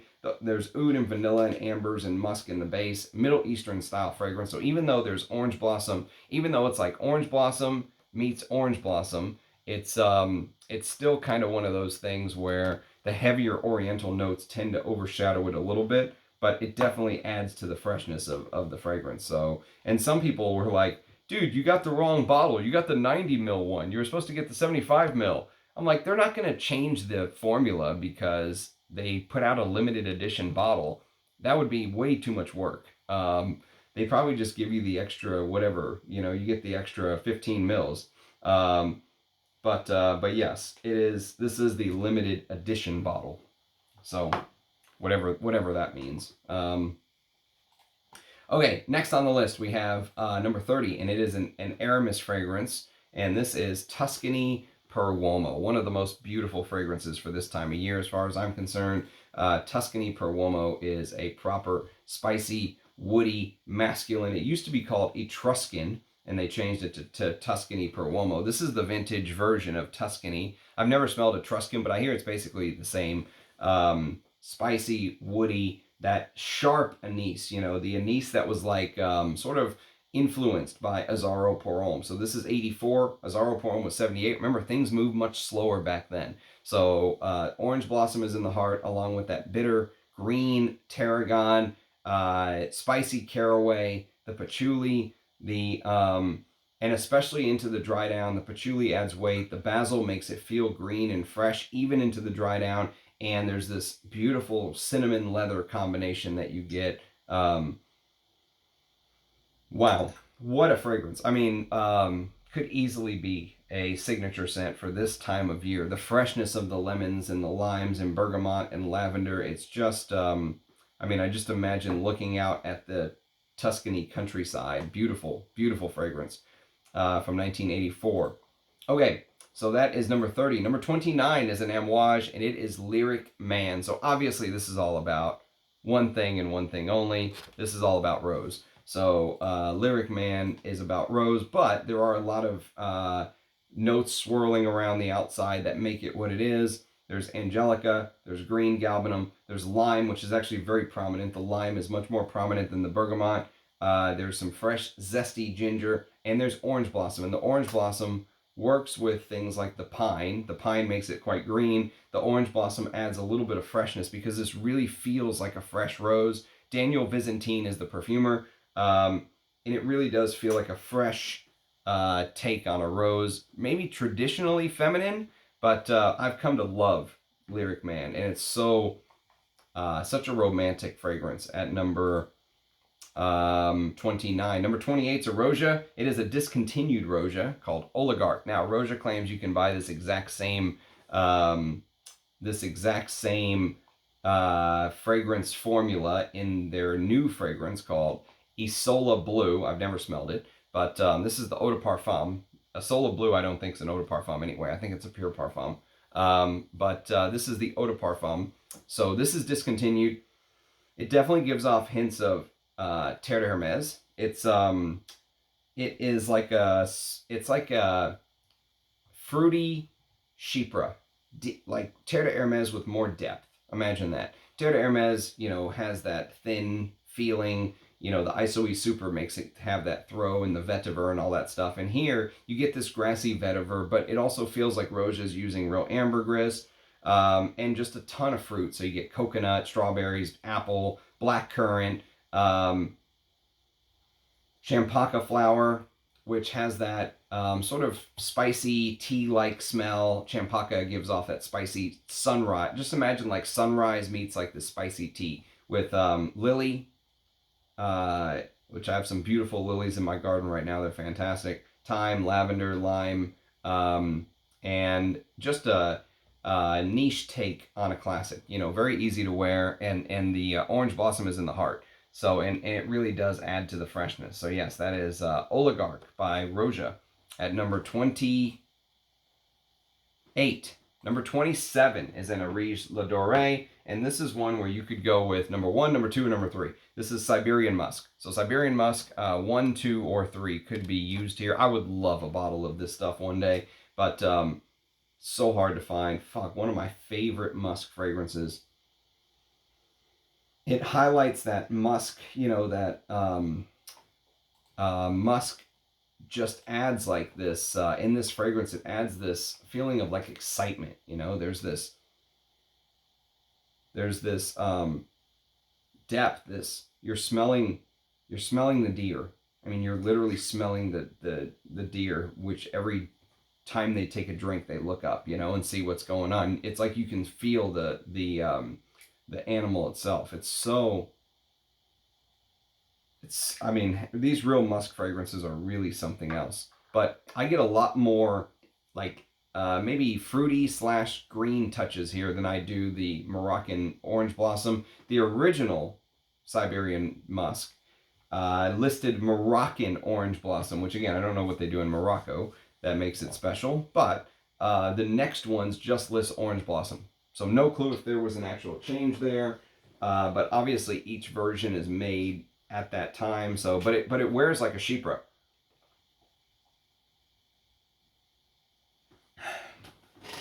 And I like the oud. I think there's a little bit of New Guinea oud, and I believe there's multiple. I don't know if there's multiple types of cypress or just one type of cypress, but definitely you get that green feeling into the dry down. So that is Siberian Musk at number 27. Number 26 is my scent of the day, and if you watch the live stream, it is Sherwood's Chrysos. So this is a kind of monumental moment because it's the first time I'm actually getting to wear it as my scent of the day. And you know what? I really like Chrysos, and I really like the musk opening. You can feel the musk. I think Ajay in our stream yesterday said that Prakar told him it was like musk at 10%, which is a pretty decent dose. There's 56 bottles made for the world. I think as of right now, May the 5th, 2024, there's still 10 or 15 bottles left. But that's it. I mean, you got to hit him up on Instagram and say, hey, and there's actually a musk pod. He said he added it only to my bottle as a gift to me. So you can see that's an actual musk pod in there. Yeah, there you go. So that's kind of cool. But yeah, Chrysos is, I think it's like a continued iteration of what he was working on with Gentleman, and kind of continuing right on into Chrysos. It has that feel, you know, and if you wanted to maybe nitpick, you could say maybe they're a little bit too similar. His fragrances do feel a little bit similar. Um, there's multiple types of lavender in here. There's that sort of tart yuzu and oily rosemary. The green cardamom starts popping on your skin 15 to 30 minutes in. The kind of dry coriander and the eugenol smelling clove come together. There's Narrowly and Orange Blossom Absolute in the top, so that adds to the freshness. But one thing I liked about this is it did not fall apart in the base. Even into the dry down, it held its structure, you know, but that structure wears very, I don't want to say light, but it's like an effortless wear, you know. It's I would have liked to see like some oud or something to add a little bit more punch to it. But as far as highlighting that Narrowly and Orange Blossom note, this does a beautiful job in the opening, along with that lovely musk. So Chrysos is a winner as far as I'm concerned. I would love to add some of those old bottles, but they're hard to find now. Inexplicable and Paradise and stuff like that. But definitely an up and coming brand. 2024 is the year of Sherwood. So 25 is Victor and Rolf Antidote, which this is a discontinued designer that was done by one of my favorite perfumers of all time. His name was Pierre Wargnat. He did Boss Number One and Drakkar Noir and stuff like that. He's a legend, okay? And this is one of his last big releases. 2006 this came out. Spicy and sweet, and this has a little bit of everything. Like, it has the minty opening, it has the citrusy opening with bergamot, mandarin orange, and grapefruit. It has the spiciness with cardamom, cinnamon, and nutmeg. It has the floral heart with orange blossom, violet, freesia, and geranium, and iris. And it's got kind of the woody bit as it dries down: cedar, gaiac wood, sandalwood, oak moss, and white musk. And sometimes, depending on the weather, different facets tend to come out differently. Okay, so it can be floral, it can be woody, it can be fresh, it can be citrusy. But the orange blossom, I think, plays a big role in kind of making it what it is. So I'll review Antidote one of these days. I love discontinued fragrances, so I'm glad to have that. And I think that's the best Victor and Rolf fragrance that's ever come out. So, okay, number 24 is the great Russian Musk. And Russian Musk beautifully highlights musk, along with this beautiful fir and pine. And orange blossom, again, is in the heart with clove, amber, a little bit of Cambodian oud, Sri Lankan oud, and Thai oud.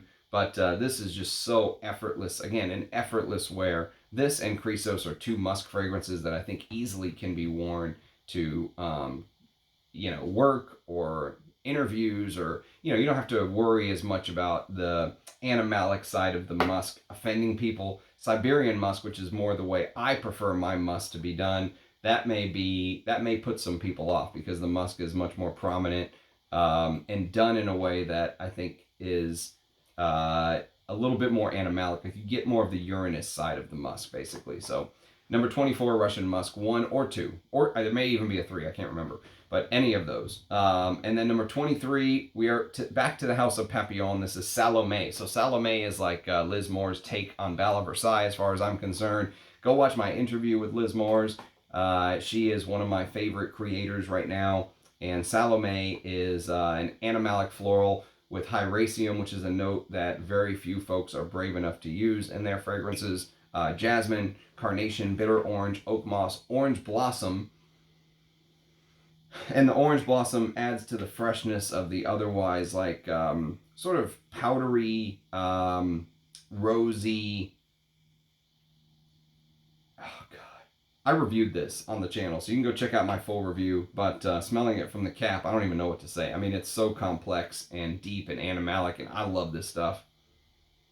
Oh man, I mean, what a creation she made here with Salome. She told me her family thought she lost the plot when she created that, but I love that stuff. It's her version of Sex on the Skin.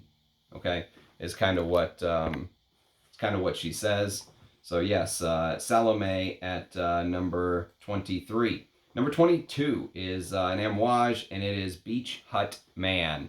So Amouage Beach Hut Man comes in at number 22. It is one of my favorite green fragrances of all time. I was worried this was going to be discontinued for the longest time, but it's not. It's still available to buy on amouage.com. Mint, galbanum, orange blossom in the top with ivy, moss, and vetiver, and then this myrrh and patchouli into the dry down. And I mean, Beach Hut Man is like the color of my shirt. You know, it's that kind of green, very, very green, but imagine like jungle green. Imagine being in the jungle, not on the beach. Imagine you took a beach hut that was on the beach and you transferred it to the jungle and just let it sit for years, and ivy and vines and everything have kind of overtaken it. Think of like the Last of Us imagery in the jungle somewhere in Vietnam or Cambodia or something. And that is Beach Hut Man. It is a beautiful green take. Brave release from the House of Amouage at number 22. Number 21 is Amouage again, and we go with Ubar. Now, I've reviewed this. I love this stuff. I'd love a bottle of Ubar.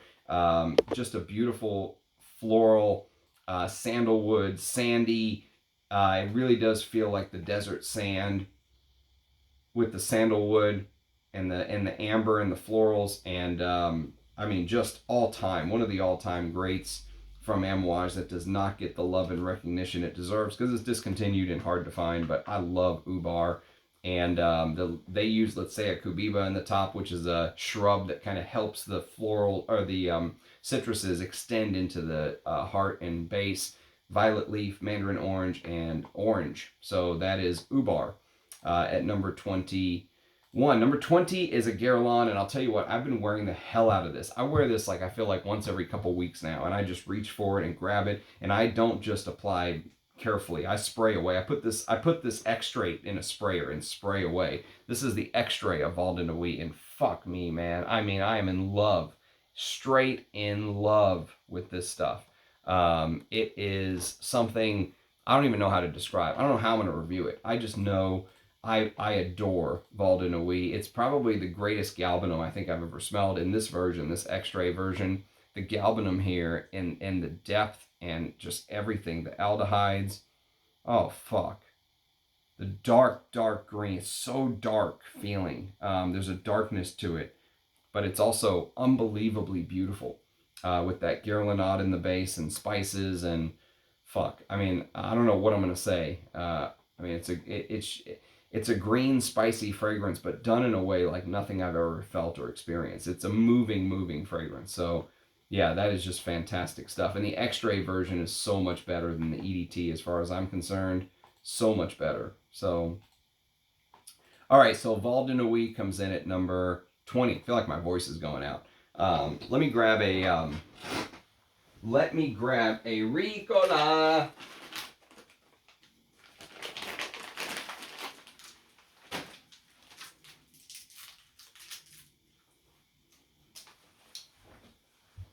Okay. Number 20. Sorry, that was 20. Number 19 is this little bad boy, which I reviewed off of a sample. This is Après Londe.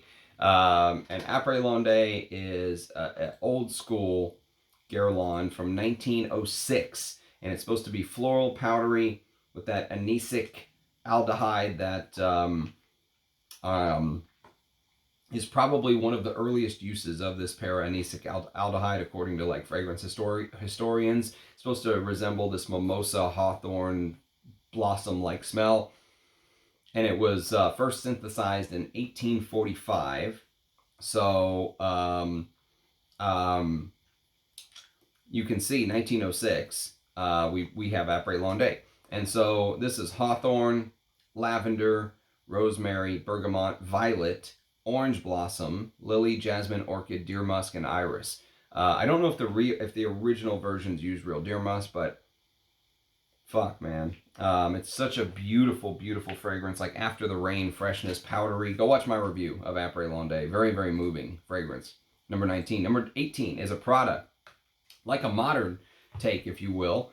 This is like a fragrance that Rich Mitch says, imagine like what a woman imagines a man should smell like, and this is Prada Amber Pour Homme. And you know what? It's a good description. I love Prada Amber Pour Homme because it takes these fresher type notes. Like, for example, it takes things like Narrowly and Orange Blossom and Fresh Musk and citruses, and kind of contrast them on heavier myrrh, labdanum, vanilla, tonka, leather, saffron, patchouli, powdery and fresh, but also with some depth. And no one does sort of soapy fragrances better than Prada. There's a little bit of a soapy tilt because of the Neroli and the Orange Blossom. So that made both the Neroli and the Orange Blossom video at number 18. Number 17 is Back to the House of Papillon. This is Hera. So this is what the newer Papillon caps look like. I don't know if I like them as much, but that's a small detail. And Hera is absolutely stunningly beautiful. It was made for her daughter's wedding. I have no problem wearing Hera.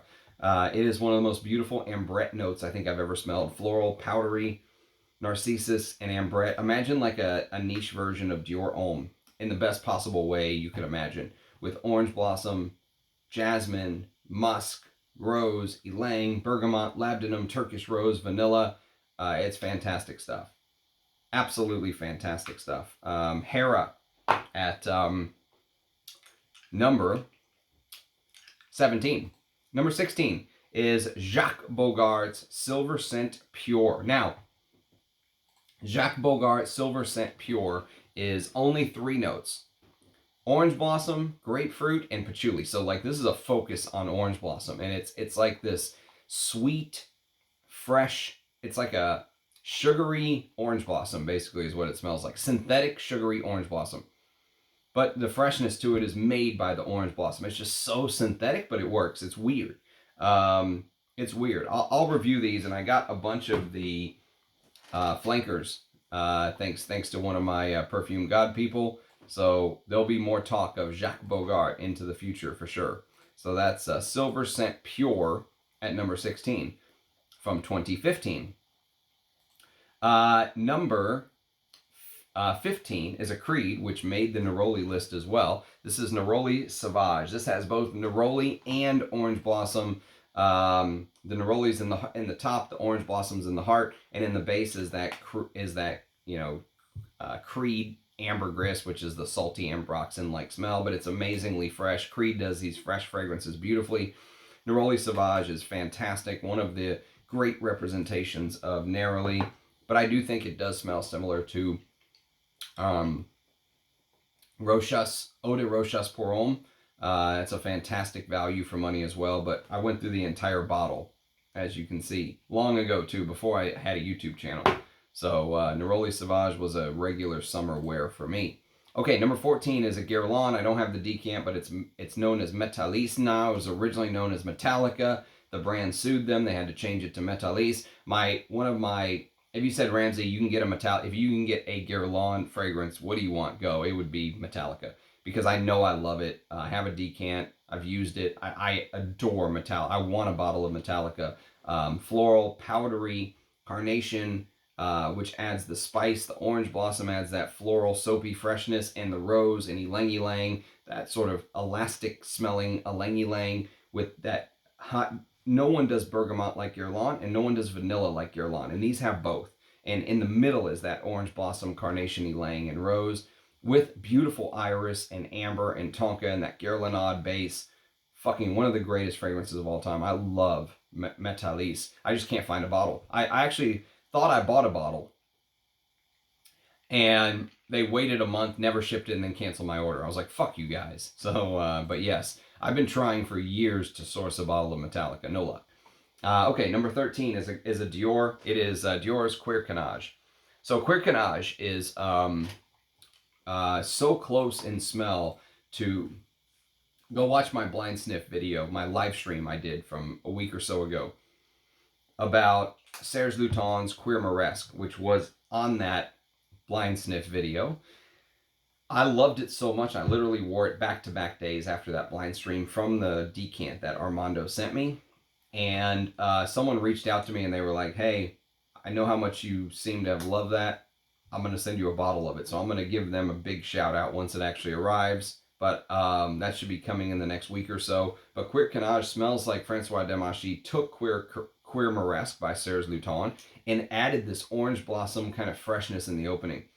And that's one of the reasons it's here, is because the orange blossom can be like, you can really pick out the freshness of it. Now, that purpley, irisy leather is what it dries down to, but the orange blossom is really what sets it apart from Cuir Moresque, in my opinion. So Cuir Canage, one of the best Dior Privés, just amazing stuff at number 13. Number 12 is a cheapie, and you guys might laugh, but you know what? This is a great representation of Neroli and Orange Blossom. Well, Orange Blossom, I don't think there's a Neroli note in here as well. This is called Sculpture Homme by Michel Almerac. And Sculpture Homme gets overlooked, but it's a beautiful, fresh, like imagine a white shirt walking down the beach. The Orange Blossom gives a little bit of that clean, laundered shirt feel, but it doesn't put me off. Some synthetic Orange Blossom smells give you that, you know, cheap hotel sheet washed towels feel. This doesn't do that. It's mixed with a little bit of benzoin and amber and cedar. It really is a beautiful, fresh, sweet take on a designer from the mid-90s. Well done by Sculpture Homme, and Michel Almerac's a master. What can you say at number 12? And that will not set you back very much money. Number 11 is one of the greatest green fragrances of all time. It's Estee Lauder's Private Collection. And I mentioned earlier the sort of legacy collection, which we'll do a comparison between the vintage and the legacy collection one day on a live stream. But this is a vintage that is listed as pure fragrance spray. So I'm guessing that this is like the pure parfum, but in a spray format, because it is outrageously good. I mean, literally one of the best fresh honeysuckle slash jasmine slash orange blossom ylang feel I've ever smelled. It's so natural, and yet there has to be some galbanum in here. It's just impossible. I can't imagine this without galbanum. Vincent Marcello, all-time Hall of Fame perfumer, made this in 1973. Oh man.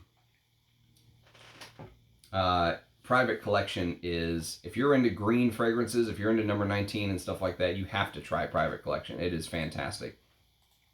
Number 10 is maybe one of the epitome of designer orange blossom fragrances. It is Jean-Paul Gaultier's Fleur du Mal. So this is a flanker created by Francis Kirkjohn in 2007. Came out the same year as Reflection Man by Amouage. There's definitely some similarities. It's Petitgrain, Orange Blossom, and Neroli. Remember I told you the 3 notes that come from the bitter orange tree? This encompasses all 3, with a note of calming chamomile, basil, and coumarin. But the thing about it is, it just like most Francis Kirkjohn scents, this is so synthetic, and yet it just works. I like Reflection Man better, but Fleur du Mal is one of the best flankers of Le Mal at number 10. So top 10. Number 9 is a Chanel. It is Cuir de Russie. I really think that this, this is a vintage eau de cologne. You can see 75 proof on the back. This stuff is one of my most prized possessions in the fragrance game. I love this. Fuck me, man. And it's kept beautifully. It had like this foil over the top when I opened it. Like it had never been opened. It was like a Chanel seal. Oh my God, man. It is... in my description of Cuir de Russie, like being at like a, meeting with the Tsar and his highest ranking, secretaries and ministers, and you're at this buffet and you're in your finest either tux if you're a man or gown if you're a girl, and you've got like the chandelier made out of crystal reflecting everywhere, the music is playing, and it's not some DJ, it's live music, violins and strings and pianos and just classical opera music, and you're dancing the night away, drinking the finest champagne because you're amongst the most important people in the country. And then you go outside, you don't get into your G6, you get into a horse and buggy, because that's what they had back then. And there's just something about that mix of the dirty leather, the horse, the animalic bits mixing with the sort of like elegance of being in amongst these people, the bourgeoisie, right?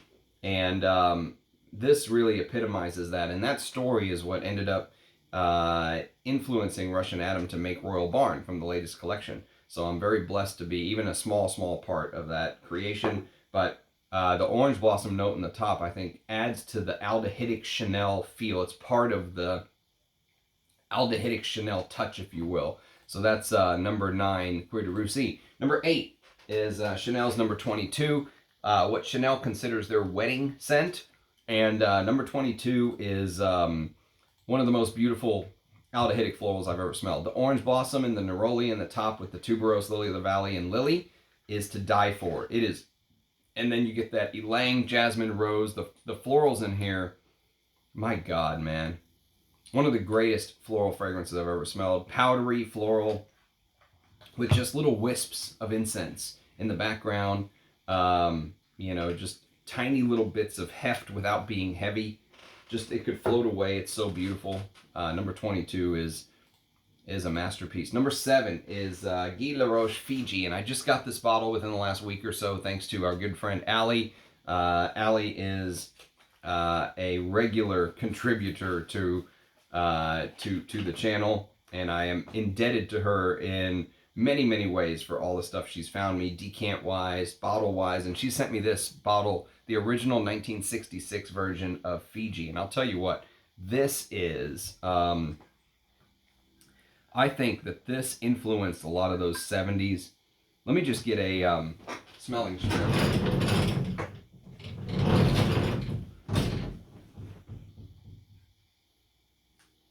So,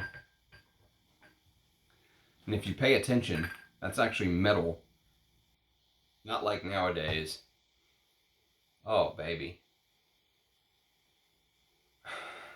So, I've got the cough drop in, so it's probably not a fair, accurate description, but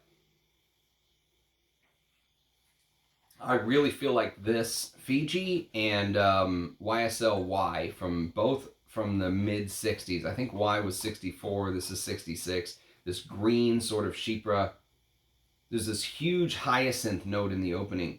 And Moroccan orange blossom. I guess Morocco is known for its orange blossom. Spanish galbanum, Madagascan ylang-ylang, Egyptian tuberose, English lilac, Florentine iris. Remember, this is just like what they used to sell the run-of-the-mill people. French carnation, Bulgarian rose, Italian jasmine, Indian myrrh, real ambergris. This is so beautiful. So unbelievably beautiful. Spicy, slightly woody, totally unisex. It can even go slightly resinous into the base. Real Mysore sandalwood, of course, 1966. But this bottle is actually from the 80s, I think. It says copyright 1981. So this is probably an 80s bottle. But it is fantastic. And a beautiful gift from Allie. Thank you. And I really think that Moroccan orange blossom in the top pops beautifully with the hyacinth and the green galbanum. What a fragrance. Josephine Catapano created this. The same creator of Youth Dew. And she also made JHL. Along with Bernard Chant. She made JHL. And she also had her hand in Chaps by Ralph Lauren, which I think is one of the most underrated fragrances. No one talks about Chaps. Chaps deserves to be talked about. Okay, so next on the list we have number 6, and it is an Amouage. It is Amouage Silver. So Silver is basically a fragrance that no one talks about anymore because it's this sort of powdery, floral, fresh take on a masculine. But I love this stuff. Maybe because I grew up on it. I mean, I have a vintage, an original OG bottle from way back when. And I've shown it off. I've reviewed it. The crystal bottle, Amouage, the crystal, silver crystal man. But if you want to smell a proper orange blossom in a modern niche type designer or line, check out the original the 1999 version of Silver. This one is so prominent. The orange blossom is right there in your face from the beginning with some plum and jasmine and orchid and ylang and rose. And that ylang and rose combination is something you've smelled before. If you smelled other Amouages, if you smelled sort of Goldman, if you smelled some of the other Amouages, they love. If you smelled Jubilation for women, they love that rose ylang combination. It's almost like a house signature with this almost like sparkly orange blossom. The orange blossom is lathered, floral, fresh, all the things I said, but sparkly. And the frankincense, you know, it gives it its it obviously you can't have an amouage, classic amouage, without some frankincense. So yes, it's floral, yes, it's fresh. The orange blossom plays a huge role, but the frankincense makes it an amouage. Beautiful stuff. Love it, especially for this time of year. Evelyn Boulanger is the perfumer. So good stuff at number 6. Number 5 is a cologne by the house of Parfums de Nicolai. This is the vintage bottle. They put it in different bottles. I don't know what the current stuff is like. I'm sure it's still good, but this is called Cologne Salon.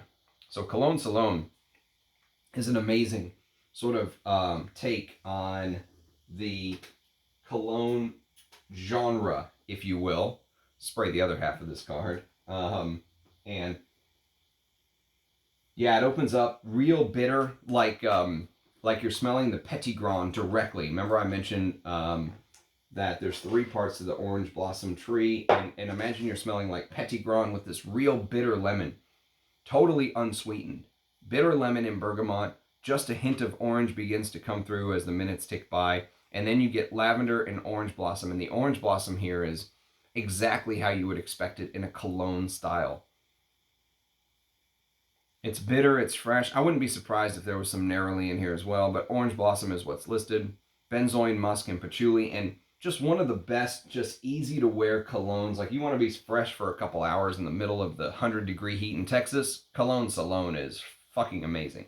So that is number 5. Number 4 is a Caron fragrance, and it is called L'Anarchiste. So L'Anarchiste by Caron is maybe one of the most overlooked designers. Again, we're talking about a lot of fragrances that are overlooked here, but L'Anarchiste is a Richard Frey's creation. It's mint and orange blossom in the top, and as far as like designer orange blossoms go, these are the 2 I would point you to check out. But this one's so interesting because it's mint, orange blossom, bourbon vetiver, Indian sandalwood, guaiac wood, and musk, and it almost has this copper-like feel. Like imagine like rubbing a penny on your hand. Like look at the bottle. It's a good indication. Imagine like rubbing a penny on your hand, spicy, woody, coppery. And almost like, you know, the orange blossom adds this bit of light. And it's something that's definitely going to hopefully get talked about on the channel. It is discontinued, unfortunately, but newer bottle, older bottle, I hear both are amazing. So whatever you can get, grab it. Okay. Next on the list, we have number 3.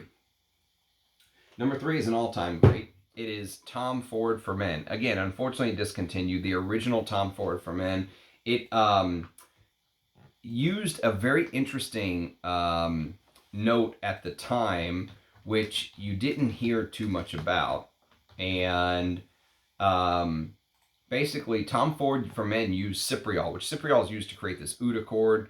But it's used in a soft, strange fashion. So even though there's all these heavy notes in here, they don't come across as heavy. Everything in here wears as light. You know, yes, it's woody. Yes, it's spicy. Yes, there's cedars and cypriols and leatherwood and ambers, but it wears light. It wears ethereal. It wears like it's going to float away. And the big part of that's the citruses, which is mandarin orange and different citruses, Italian bergamot, the zesty ginger, lemon leaf, basil, violet, tobacco absolute. Like if you like a fresh tobacco, this is one of your fragrances you need to sniff because it's tobacco absolute with Moroccan grapefruit blossom. So not only is it Tunisian orange blossom absolute in here, but there's Moroccan grapefruit blossom and black pepper. This was created by Yves Cesar and Pascal Guérin. Okay. I like the extreme version a little bit more, but for the summer, this stuff is absolutely fire, and very glad to have a bottle. Okay, so that leaves the top 2. So number 2, we have a Guerlain, which I just reviewed on the channel, and even though it in the name it says neroli, it is an orange blossom. It's all 3. It's Petit Grand, neroli, and orange blossom, and it's called Neroli Ultra Noir, one of the most artistic neroli fragrances I've ever smelled in my life, ever. It's citrusy, it's fresh, it's smoky, it's sort of got this smoked tea-like feel. It's got ambrette, it's got myrrh, it's got moss. I mentioned reminding me a little bit of Eau Sauvage Parfum from 2012, like getting back at Dior for using that myrrh combination so well. And Neroli Ultra Noir is definitely full bottle worthy to me. I am shocked it took me this long to smell it, but I love it. I absolutely love it and adore it. And I think this is a great representation of both a Neroli and an Orange Blossom fragrance. So check out Neroli Ultra Noir from 2016, and that just leaves number one. Number one could only be number one. As soon as I knew I was going to do a Orange Blossom, I put this number one, and it did not even budge. It didn't even get close to budging. This is like the description of an Orange Blossom fragrance to me. It is Fleur d'Oranger by Serge Luton. It is floral, spicy, orange blossom, white rose, Egyptian jasmine, and it's almost like the indolic orange blossom here feels so like you're just in a field of orange blossoms, like you're surrounded by orange blossom, okay? And orange blossom is just pumping its narcotic, indolic white floralness into your nostrils, and you're just like being hypnotized by it. You know, it just has that feeling about it. And it's almost like it's so clean, it's so fresh, it's so floral that it's dirty. You know, there's that feeling about it in Fleur d'Oranger. Christopher Sheldrake, masterpiece. I mean, what can you say? This is the you want to smell an orange blossom? I don't think you can do better than this. This is like the orange blossom fragrance for me. Beautiful, beautiful in the heat, especially on a man. Like if you're willing to, if you're brave enough to wear this, this stuff is intoxicating. Floral, spicy, slightly dirty. It's so clean, it's dirty. Amazing stuff by Uncle Serge. And you will be seeing a new Uncle Serge in the collection soon. So thanks for watching, everyone. I know this was very long, but this was a thorough video. Happy to do it for you guys. Thanks for watching. Cheers, and I'll catch you next time. Bye-bye.